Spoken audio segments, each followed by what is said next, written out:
হঠাৎ করেই মাঠে বেশ তৎপর জিএম কাদের, জাতীয় পার্টির চেয়ারম্যান, এবং তিনি প্রায় প্রতিদিনই নানা রকমের কথাবার্তা বলে যাচ্ছেন এবং তার এই তৎপরতা বেশ লক্ষণীয়।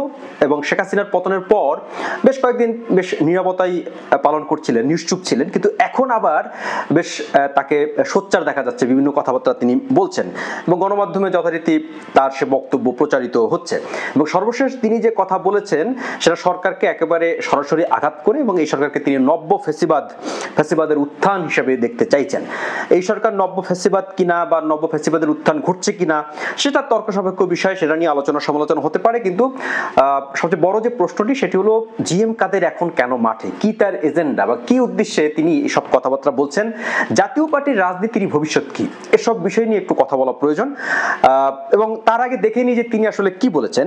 জিএম কাদের বলেছেন যে ফ্যাসিবাদের পতনে নব্য ফ্যাসিবাদের উত্থান হয়েছে। বাংলাদেশে এক ফ্যাসিবাদের পতনের পর নতুন আরেক ফ্যাসিবাদের উত্থান হয়েছে বলে মন্তব্য করেছেন জাতীয় পার্টির চেয়ারম্যান জিএম কাদের। বনানীতে দলীয় কার্যালয়ে তিনি একটি বর্ধিত সভায় মন্তব্য করেন এবং তিনি বলেন, ফ্যাসিবাদের পতনে নব্য ফ্যাসিবাদের উত্থান হয়েছে। নব্য ফ্যাসিবাদ ও তার দোসররা সারা দেশ দাপিয়ে বেড়াচ্ছে।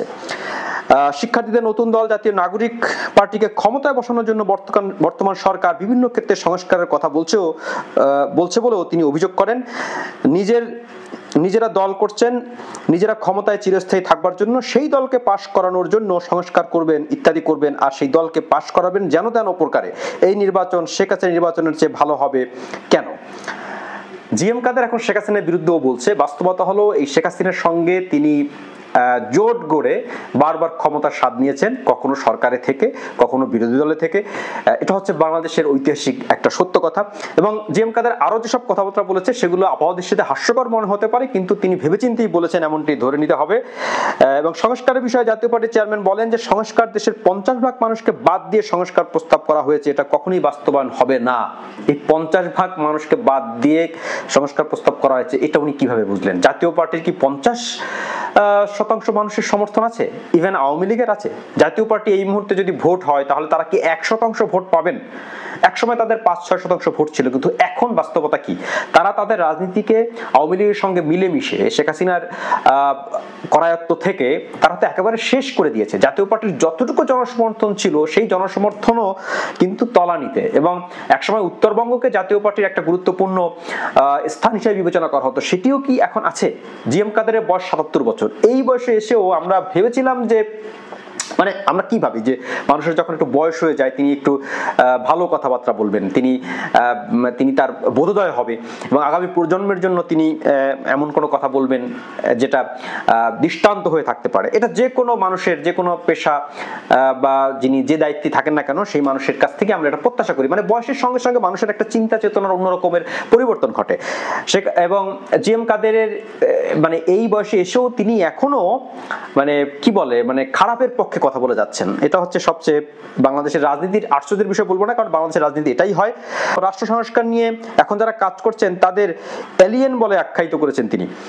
এখন যারা সংস্কার প্রস্তাব নিয়ে কাজ করছেন তারা তো এলিয়েন, তারা অন্য গ্রহ থেকে এসেছেন বলেন জাতীয় পার্টির চেয়ারম্যান। দেশকে সঠিকভাবে পরিচালনার জন্য গ্রহণযোগ্য নির্বাচনের মাধ্যমে সরকার গঠনের দাবি জানিয়ে তিনি আরো বলেন, অবাধ ও সুষ্ঠু নির্বাচন ছাড়া এই দেশের মঙ্গল হবে না। সুষ্ঠু নির্বাচন না হলে গ্রহণযোগ্যতা পাবে না, গ্রহণযোগ্যতা না পেলে দেশে বিনিয়োগ হবে না, কর্মসংস্থান হবে না, শুধু বেকারত্ব বাড়বে। দেশের শান্তির জন্য অবাধ নির্বাচনের মাধ্যমে একটি বৈধ সরকার আনতে হবে। মানে এই সরকারকে তিনি কি অবৈধ বলছেন? আমরা জানি যে সরকারটি নির্বাচিত নয়, কিন্তু জনগণের সমর্থন নিয়ে এই সরকার গঠিত হয়েছে শেখ হাসিনার পতনের পর। এটা একেবারে দিনের আলোর মতো স্পষ্ট। কিন্তু তিনি এই সরকারকে নব্য ফ্যাসিবাদের উত্থান বলছেন। এখন কোন সরকারকে নব্য ফ্যাসিবাদ বলা যাবে কিনা, কেউ এই ধরনের টার্মে অভিযুক্ত করতে পারবে কিনা? পারবে। যে কোনো সুন্দর গণতান্ত্রিক সমাজে এই ধরনের সমালোচনার সুযোগ থাকা উচিত। এবং এই যে জিএম কাদের এই কথা বলছেন তার মানে এই নয় যে তার মুখ চেপে ধরতে হবে, তাকে কথা বলতে দেয়া যাবে না, এমনটি নয়, কিন্তু কথাবার্তার এই স্পেসটা থাকা জরুরি।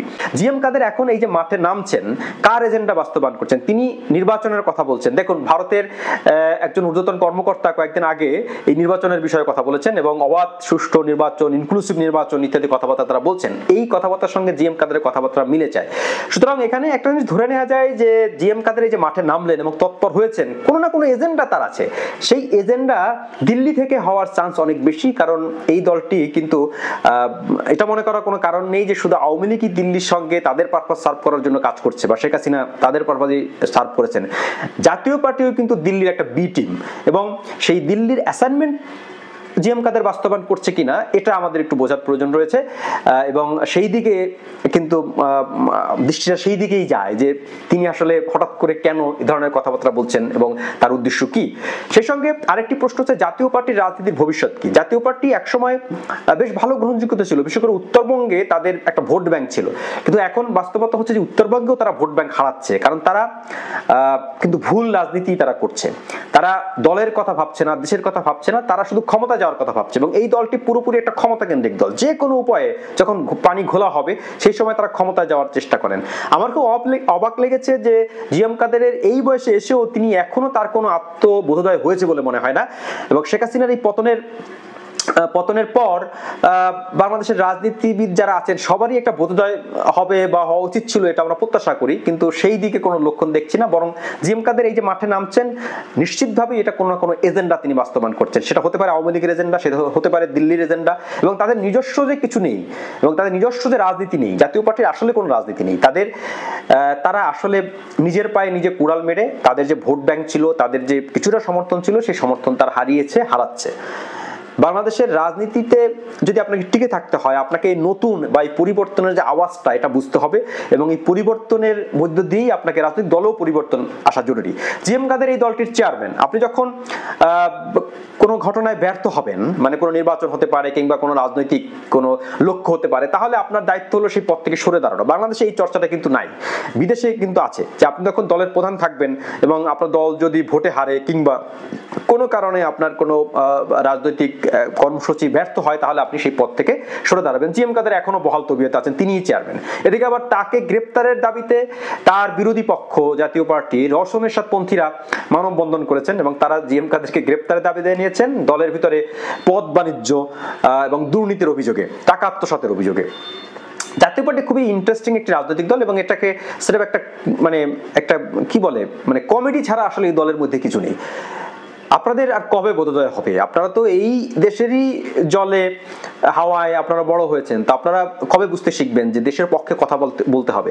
এবং শেখ হাসিনার পতনও আপনাদেরকে শেখালো না যে কিভাবে রাজনীতি করতে হবে। এখনো শেখ হাসিনার পক্ষে ব্যাটিং করে যাচ্ছেন, একটা স্বৈরাচারের পক্ষে ব্যাটিং করে যাচ্ছেন। তো এইভাবে আপনারা বাংলাদেশের রাজনীতি কিভাবে টিকে থাকবেন? পরিবর্তনের আওয়াজটা বুঝতে না পারলে তো সমস্যা। সবচেয়ে গুরুতর বিষয়টি হলো যে জি এম কাদের নিঃসন্দেহে অন্য কারো হয়ে খেলছেন, এবং কোনো না কোনো এজেন্ডা তিনি বাস্তবায়ন করছেন, এবং সেটা দিল্লির কোনো এজেন্ডা হওয়ার চান্সই সবচেয়ে বেশি।